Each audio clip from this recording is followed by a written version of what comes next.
Magandang gabi po sa inyong lahat. Sabi ni Martin Luther King Jr., if a person has not found something he or she will die for, he or she is not fit to live.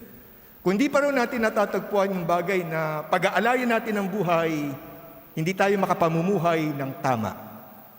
Sabi naman ni John Wesley, give me 100 men and women who love nothing but God, who hate nothing but evil, and who know nothing but Jesus, and I will change the world. Ang dalawang quotations na ito ay magandang pagsasalarawan ng kahulugan ng dedication. Gusto ko lamang pong idagdag ang isa pang magandang definition of dedication. Sabi ay, dedication is writing your name on the bottom of a blank sheet and handing it to the Lord for Him to fill in. O di kaya, ang dedication daw ay parang pagpapirma ng blank check at pagbibigay ito sa Panginoon at hayaan ng Panginoon na magsabi magkano ang hingiin o ano ang hingi niya sa atin.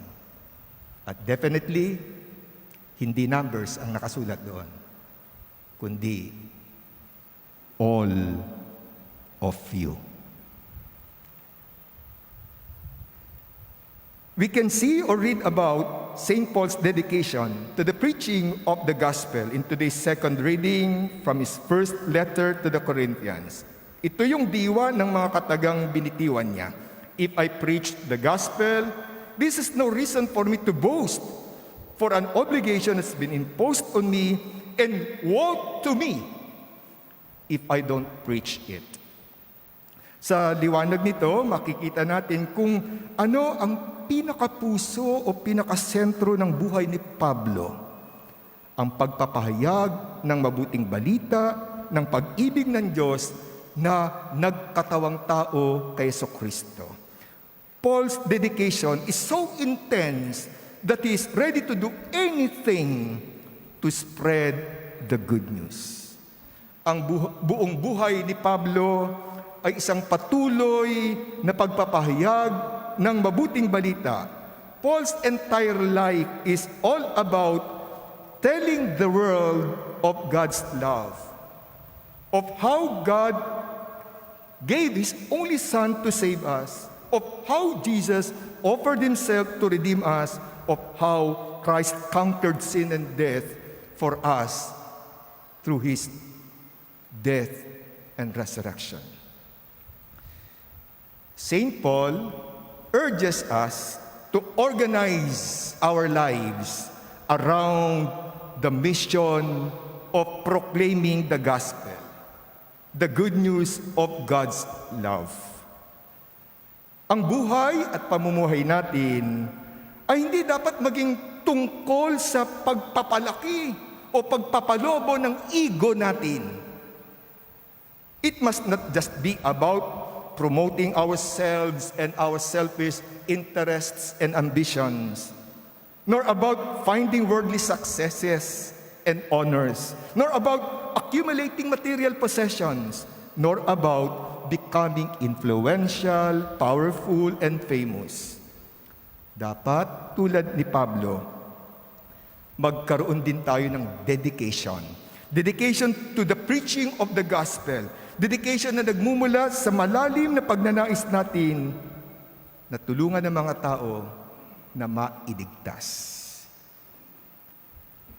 All of us are invited, all of us are empowered to share the good news of Jesus Christ. Nais ng Diyos na puspusin tayo ng burning desire na magpahayag ng mabuting balita. Ngayon pinagdiriwang natin ang 500 years of Christianity in the Philippines. Pinapaalala sa atin, we are gifted to give. We have received the gift of Christian faith. We are to share this gift by becoming missionaries and evangelizers in our own little ways. The church, by its very nature, evangelizes. Ang simbahan ay humahayo sa lahat ng sulok ng mundo upang magpahayag ng ebanghelyo. At bilang kabahagi ng simbahan, dapat kasama tayo, dapat kasama ako, dapat kasama ikaw sa paghayo para maghatid ng mabuting balita. We too are tasked to evangelize, to proclaim the gospel, to tell the world of God's self-giving love. And in the words of St. Paul, woe to us if we fail to perform this mission of evangelization, of proclaiming the good news. Sa aba natin, tayo ang kawawa kung bigo tayong gampanan ang misyon na maghatid ng mabuting balita kasi pawang bad news, fake news, chismis, intriga, skandalo ang daladala natin. Sa aba natin, tayo ang kawawa kung bigo tayong gampanan ng misyong ipalaganap ang paghahari ng Diyos kasi ang kaharian ng ibang tao ang tinataguyod natin. Sa aba natin, kung bigo tayong gampanan ang misyon natin kasi sariling ambisyon lamang natin ang inaatupag natin o kasi takot tayong umalis sa comfort zone natin. Again, each of us, by virtue of our baptism and confirmation, has been commissioned to be Christ's mission partner. Wala kang ligtas, kapatid. Yan ang mission mo. Maging kabalikat ni Kristo.